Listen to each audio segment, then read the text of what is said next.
And we're live. Welcome to the Lakers Lounge. This is not Lakers late night, although it's dark out. That'd be the one thing, lately when we've been doing it, what would have been Lakers late night, it was daytime, so that didn't really work. But we are in the Lakers Lounge. I am drinking a festive uh, adult beverage to celebrate the Lakers getting Brandon Ingram and drafting the second coming of Pau Gasol, according to a whole bunch of people on my timeline. I'm joined by Sasha Vujacic. I'm joined by Harrison Fagan, who was once drafted. Sasha Vujacic was drafted by the Lakers, right? So, Yeah, well, I prefer the title just to avoid lawsuits. Renowned Sasha Vujacic impersonator Harrison Fagan. just take me really quick. Like, what was draft night like? What was that when that dream comes true that you're officially a Laker? What was that moment like, Sasha? Well, it was a blur for me personally, mainly because I wasn't a dedicated enough Laker fan at the time to pay attention to wherever they drafted Sasha. And so I probably didn't hear about it until the next day. So I don't really know what I was doing when I was drafted, but I heard about it eventually. Definitely by the 2008 finals, I knew I was on the Lakers. Perfect. Eventually you found out you were a Laker. That's good to know. Yeah. It was right in whatever that huge game Sasha had in the 2008 finals. I forget which game that was, but he had one where he was playing really well. And it was that one. I realized, I was like, oh, gotta play. Did you ever learn what it meant to be a Laker? Like you found out eventually that you were a Laker, but did you ever learn what it truly means to be a Laker? Or did Byron Scott not impart that, even though he wasn't coaching you then? Well, I think definitely by the time that we won that second championship, when I hit the free throws in Boston in that game, that three people understand this reference. So we should probably move on to the draft and what people actually tuned in for. Oh, we aren't. I'm not supposed to do an interview of Sasha Vujacic through you for the whole show. I mean, we can, but I'm pretty sure that I'll never get credentialed again. So, all right. And I honestly wouldn't blame them if I did a 30-minute interview pretending to be Sasha Vujacic. They'd be like, no, that's not really journalistic behavior. All right. I guess we'll move on. Today was draft day, and it was nuts. I don't think I can understate. There was a time I actually just tweeted out, "I give up. I'm not gonna try to keep up with this anymore." Did you ever get that vibe where you were trying to keep up with the timeline? No, you know why? Because I was so busy just keeping up with just what the Lakers were doing that for most of it, you asked me by the 25th pick, you're like, "Is this player available?" And I was like, "Well, to be honest, I'm not really sure." Because I was just, it was after that Ingram thing hit, it was just kind of a deluge of writing, and we had to cover it because he gave his interviews, Mitch Kupchak gave his interview, Luke Walton gave his interview, and it's just, again, it really just goes to show how much more positive these presser things have been under this, since who shall not be named left the building. And I mean, some of that is the nature, a press conference hiring Luke Walton is obviously a press conference hiring a coach is obviously going to be a lot more positive than any in-season press conference you're going to get for the most part. Same thing for when a guy's drafted. It's like you're never more highly looked at than right when a team brings you in and they're trying to sell their fans on you. And so some of that, or when you die, you get eulogized, and there's all that stuff. Okay. That went really dark. It's been a weird day, man. I can't, and it's not even like I joked that I was going to do the Billis drinking game, but it was honestly just, it was so much news going on. You couldn't keep up with the wingspan references? I honestly, well, that's the thing, is that today, for the first time, Adrian Wojnarowski and Yahoo had their draft coverage, which was streaming on my computer, and then ESPN was on in the background, and I was paying attention to the timeline to see if Stein or whoever was breaking any kind of news. And between those three avenues of information just streaming in constantly, I got completely bungled up because you have ESPN acting as if no rumors have ever happened. It's oh no, it's literally look now. Don't worry, Don't look guys. We're behind. only 9 picks behind Woj at this point. We'll catch them. It was crazy. I couldn't believe it. And you'd look down and be like, wait, they're on pick. Wait, Woj just said pick 18. How are you guys on 9? How did Yeah. so yeah, it was a crazy day. But it wasn't very crazy for the Lakers, who took the guy that everybody anticipated they were going to take, and then made their 32nd pick was not somebody who anybody really knows, and we'll talk about him in a bit. But I guess I kind of want to start with Lakers don't leak, right? We've talked about what Brandon Ingram brings to the Lakers. He's long. He plays a position the Lakers desperately need somebody to be good at. But for me, what I thought was just as, if not more interesting than anything else, was how stupid everybody looks when you look back on all those rumors about, Ingram or Russell or whatever, and nothing winds up coming to actually take place. Am I being too hard on the people reporting that there, or I think in some ways you are. Because a move doesn't happen doesn't mean that there weren't talks about it. It just means that those talks didn't end up going anywhere. So I don't. When someone reports, I forgot exactly who it was that reported that the Kings were looking to acquire D'Angelo Russell. Was it Stein? Stein. I think it was Stein. But anyway, when someone like that reports that, I don't not believe their report. I totally would buy that the Kings definitely wanted to acquire D'Angelo Russell. I don't think that those talks really went anywhere. I don't think that they probably went very far, but I believe it. Just like I believe that leak today that Phil Jackson told Derrick Rose that he wants to pursue Kevin Durant. Like, well, duh. So did 30 other teams. So did 29 other teams. Yeah. And probably a couple EuroLeague teams if KD would give them a meeting. But so I think you're being a little harsh on the people reporting. I'm sure the Lakers are like any other organization. There are leaks that I'm sure sometimes come from them. But I think that in general, they're a less leaky ship than a team like the Boston Celtics, who were inches from acquiring every superstar you've ever heard of since Danny Ainge took over. And, we were just unlucky on this one, guys. We offered them all this stuff and they wouldn't take it. Can we just take a second to revel in how bad the Celtics night went? I would if I knew for a fact, that it was going to be that bad. Like I'm high on Brown as a prospect, so I kind of like him at number 3. But I think that it's a horrible fit for him with the Celtics because they need shooting, and he doesn't do that. And he needs shooting to succeed as a prospect. That was the big thing at Berkeley with why he struggled so much, was he didn't have shooting around him, and that people were like, oh, okay, he's going to get to the NBA. He's going to have shooters around him. He's going to look a lot better at the NBA. Well, maybe not on the Celtics, where their biggest need was shooters. And so I think that he's going to help their defense. I think their defense is going to be really good next year. But yeah, I think that I don't know how good that pick's going to end up looking for them ultimately. And the other guys, all I saw was the people who actually follow the draft a lot more closely than I do, tweeting out various kind of variations on LMAO every time the Celtics pick someone. Or OMG, they're totally reaching. And so that's kind of been a theme with Danny Ainge drafts. And I just think he values players much more differently than other people do. And we aren't going to talk forever about the Celtics, but it was just because I follow a couple people. Obviously, Snotty Drippin or James has obviously been on the podcast here before. As Lakers fans know him, the guy who someone challenged to a fight in Temecula. Right. And then I follow a real Bob Manning. He was crossing across my timeline, and then they were retweeting Bob Manning. Yeah, well, I don't.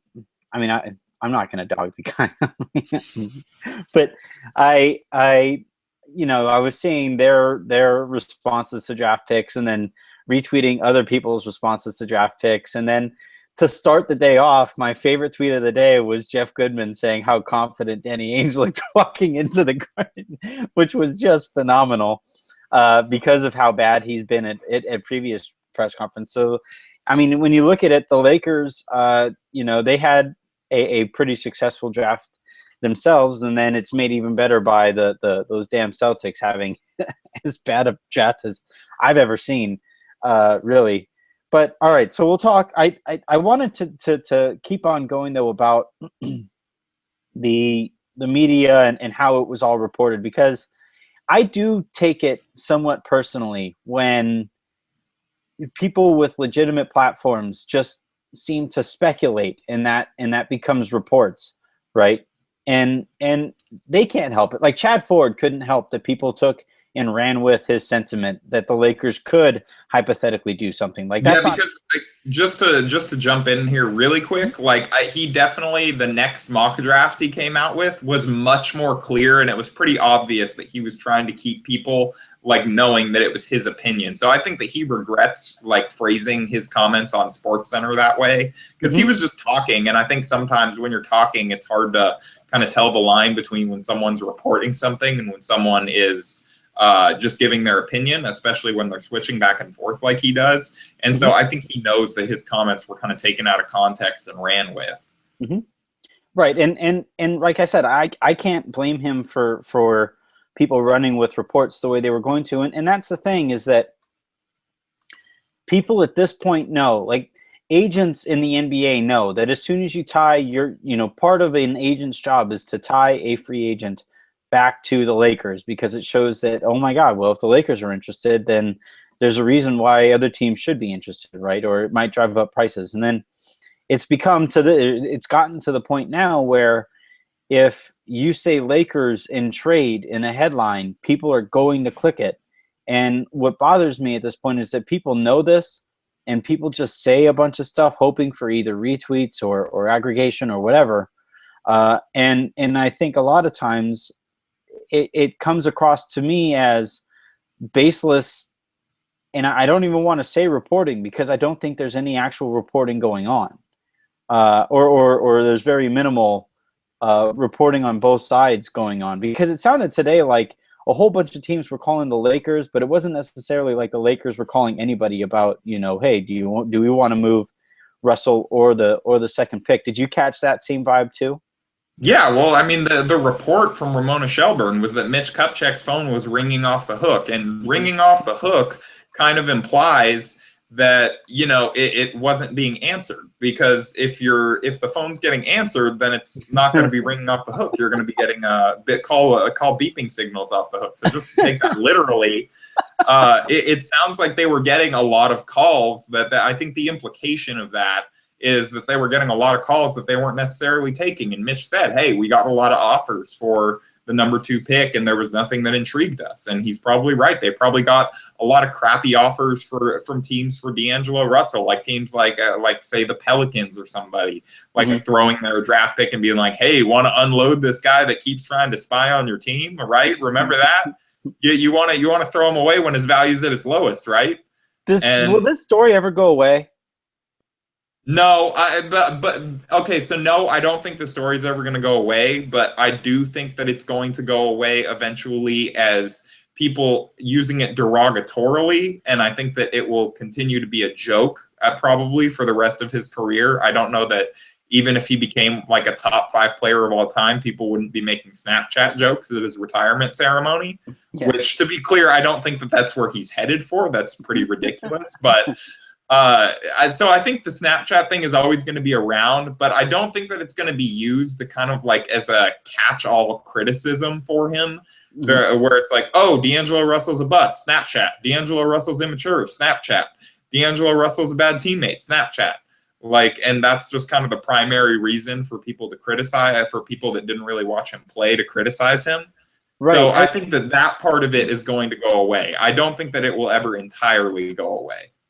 I was watching ESPN, especially at the very beginning, before the Lakers were about to take Ingram, right? And the entire conversation about Russell was about the Snapchat situation.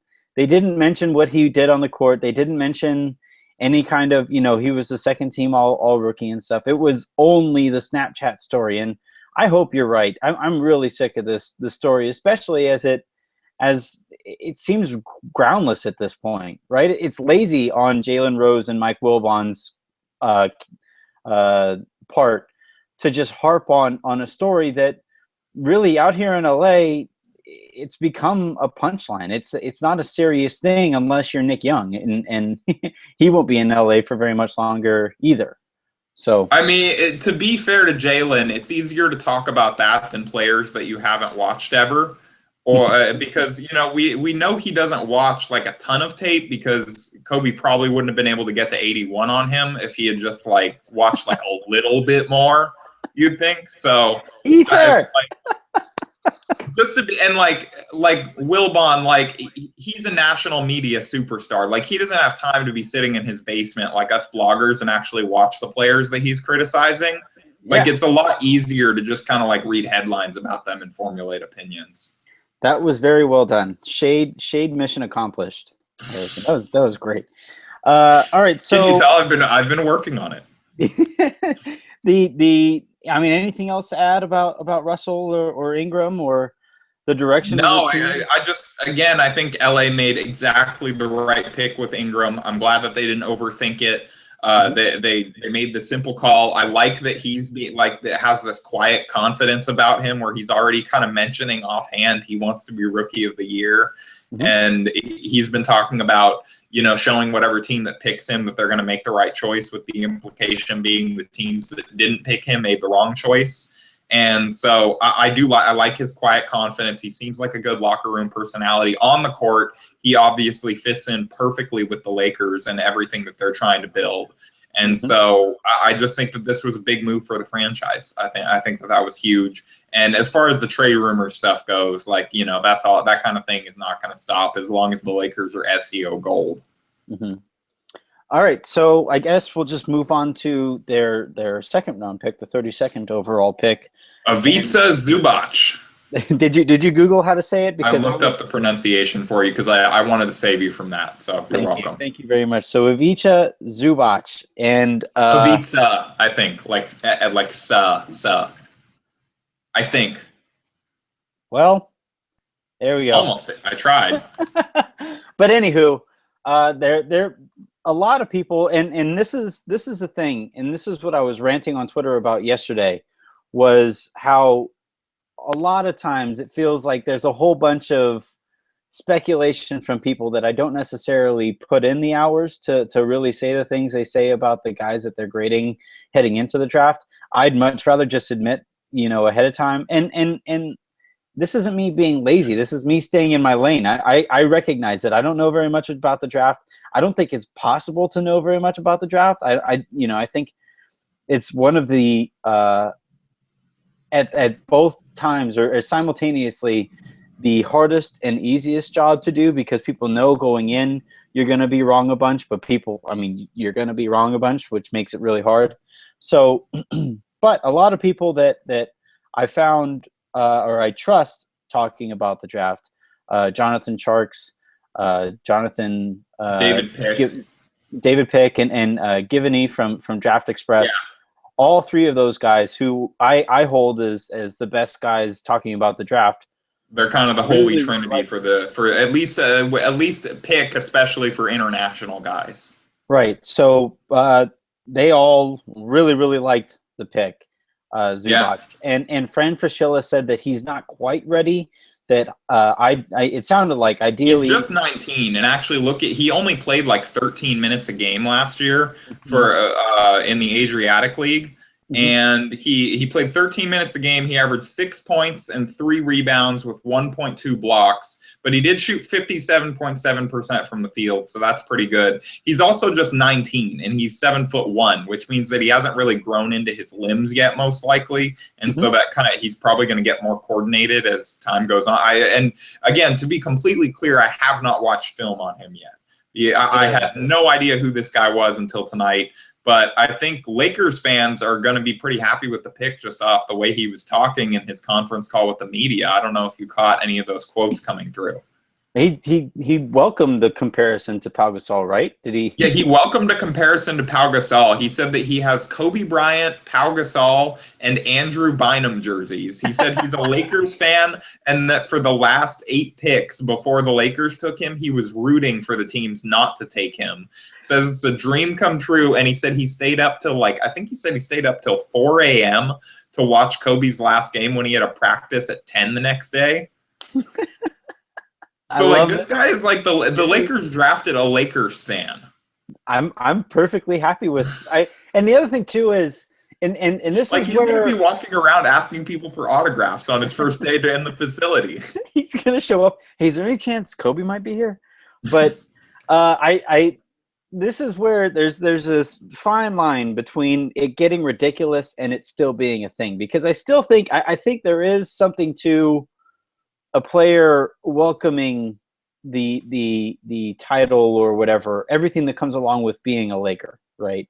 I'm not saying I hate it when they say so and so knows what it takes to be a Laker, right? I make fun of that all the time, but the example I kind of come back to is when they made the trade for Shannon Brown, and I heard him talking about the opportunity to be a Laker, and I thought to myself when they made the trade, because Adam Morrison was also in that trade, right? And Adam Morrison was the bigger name in the trade, but Shannon Brown wound up doing a lot more for the Lakers than Morrison wound up doing. And at the time when I heard Brown talk about, how excited he was to be a Laker and what it took to deal with the media and the spotlight that comes along with being a Laker, I'm not saying it's any kind of end all or be all, but it's a nice place to start before you actually see a kid get on the court. Yeah, and I think that to clarify, kind of like is this kind? I think what you're kind of trying to say is that you like it when it's a guy and he's kind of embracing everything like that comes with LA and the Lakers and all that, and it's not being used as a kind of a term to describe he knows how to win. It's not being used as a synonym for this guy has a championship mentality or like stuff like that. Like you're taking it more as like they understand kind of how to turn a phrase, like how to turn a quote. Like they know like what Lakers fans are going to react to. Yeah, they kind of clearly know the history of the franchise. They know what they're getting themselves into or what they're getting into, right? Where I think sometimes there are certain players out there, Dwight Howard comes to mind, who didn't necessarily embrace everything that came with being a Laker, and you would think that Dwight would have enjoyed the spotlight, but he did at first until the spotlight was illuminating negative things. Yeah, right. When the spotlight turned into an X-ray, he was not thrilled.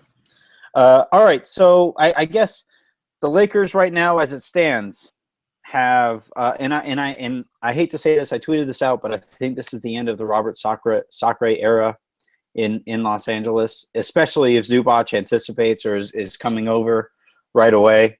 I just don't see any need to have Sacre. Yeah, and it sounds like he is. He told the media he is. Mm-hmm. So if you, as it stands right now, the starting five looks to be obviously Russell, Clarkson, and no, but but on it looks to be Ingram. No, it looks to be Russell, Clarkson, Ingram, Randall, the Whiteside signing potentially, Al Horford maybe. You never know. Okay, they aren't signing Horford and Whiteside. I'm willing to kind of rule that out. I think that's unlikely. They won't. Well, wait. Are you saying they won't sign either of them or both of them? No, and okay, together in tandem. I don't think that they're going to sign both of those guys. I do agree that the Sacre era is almost certainly over at this point. Right. And now he's the longest tenured Laker, though. Until that happens, he's officially the longest tenured Laker. Yep. And I think that might actually be Randall if Sacre is out the door. Oh my God. It's either no, it's Young. It's Young. Oh, it's even worse. So the Lakers, anywho, but the holes that they need to fill coming into free agency, which is about a week away? We're about a week away from July 1st, exactly a week away. Right. So heading into free agency, the holes that the Lakers need to fill are obviously they needed center. I would not be thrilled with entering next season with Zubac as the starting center next year. And I'd like them to go after some kind of wing, whether it's Batum or whatever. They need Barnes. Depth at that position, whether it's someone to play behind Ingram or somebody to play ahead of him. Right. If you had to pick one or the other, if because they can only, I guess, hypothetically make one call at 12:01 midnight on July 1st, who are you calling and why? So they can only make one call at midnight, and we're talking about just need, or we're talking about a specific player? Either, whatever. Okay, well, I guess I think their bigger need is center. So I think that my first call at 12:01, especially because this seems like the type of guy that's going to appreciate this, is Hassan Whiteside. That makes Because sense. I think that he kind of fits a lot of it. He fits everything they need. He seems like the type of guy that really wants to be recruited. He wants to be wanted after not being wanted for the early parts of his career. And you know, while the Lakers might be at a deficit by having passed on him right before the Heat ended up signing him, I think that might help them close the gap maybe a little bit if they just called and they're like, "Hey, Hassan, we really messed up. Here's $120 million. Want to come home?" Home. Oh yeah, home. Not home, but hey, for $120 million, I'll call pretty much anywhere home. Fair point. Fair point. Yeah. And so I think Hassan Whiteside is kind of first call at free. Though now I don't expect that to be the type of guy that the Lakers actually do that with, but that would be my call. I guess I agree that Whiteside would really appreciate being the Lakers' first call. And it's kind of nice. It's kind of interesting that usually in these situations, the team that is going into the free agency has a call to make to their own guys, right? Like the Lakers' first call when Dwight Howard was going to be a free agent was to Dwight Howard. Right? Yeah. You would think. So in this case, with Whiteside being available and the way he would welcome being the first call is great. The one thing that I'm hoping, I agree with you, by the way. I'd say Whiteside would be my first call, or Batum, either Whiteside or Batum. I just don't think Batum's coming. Everything that we've heard is he wants to re-sign with Charlotte as quickly as possible so that he can play in the Olympics. Yeah, and if that's the case, then all the more to him. And Chris Barnwell is gonna at me ferociously as soon as he resigns. But I would say that what I don't want the Lakers to do is, waste too much time on Durant or LeBron or whatever. They've gotten themselves into trouble with that before, and I've said this before on the podcast. I would much rather the Lakers make a realistic first call and then, throw a feeler out there to LeBron and or Durant and kind of take it from there. But they can't sit around and wait while guys fall off the board, especially at a position of need like center where they have legitimately nobody next year. Yeah, that's their biggest hole right now. Now that they have Ingram, it's definitely center. The two spots were equal before they picked Ingram, but now it's definitely center that's the bigger area of need. Right. So I look forward to being able to buy my Hassan Whiteside jerseys. Or jersey. I wouldn't buy more than one of them. There are multiple colors and stuff. Like I don't know how big of a Hassan Whiteside fan you are. Man, I'm not about that life, boss. He'd instantly have the best Snapchat of any Laker. I'm not. Should I get a Snapchat? I'm not on Snapchat. I don't want to have to teach you how to use it. No. That's a very good point. All right. Breaking news: Anthony is not getting a Snapchat. We'll end on that note. We'll go ahead and call it a night. You got to rest. You worked your ass off today to get all the news across. Great work there for Silver Screen and Roll. And, welcome to the Brandon Ingram era. Daniel Berkey tweeted it out today, and I've said it a few times. The Lakers all of a sudden have a really fun core and not necessarily just, the type of guys they are being fun, but the brand of basketball that the core they have put together is a lot of fun. Whereas you look at, again, and I'm going to throw some more shade at Boston because they're effing Boston. But you look at the guys that they've put together, and their offense is going to be constipated, right? Unless they get into transition. Whereas these guys look like no matter what kind of style of play that they need to make work, it looks like they can. And you have an exciting coach like Walton. And again, they have all kinds of room to make some kind of move in free agency. It's a really exciting time to be a Laker fan. I would 100% agree with you. I think that, and I think I've written that, I think that's been the close of 3 pieces I've written over the last 24 hours. So I do apologize for that, for anyone that feels like it's repetitive, but I think I changed it up enough. But yeah, I mean, honestly, that's the vibe around here right now. So it's like I'm just kind of reporting the fact. Like everybody seems really excited, and yeah, that was the case last summer, but not even to this degree. Like because there was still the specter of like, is Byron going to mess all this up? Is Kobe going to chew one of the guys out 2 games into the season and destroy their confidence?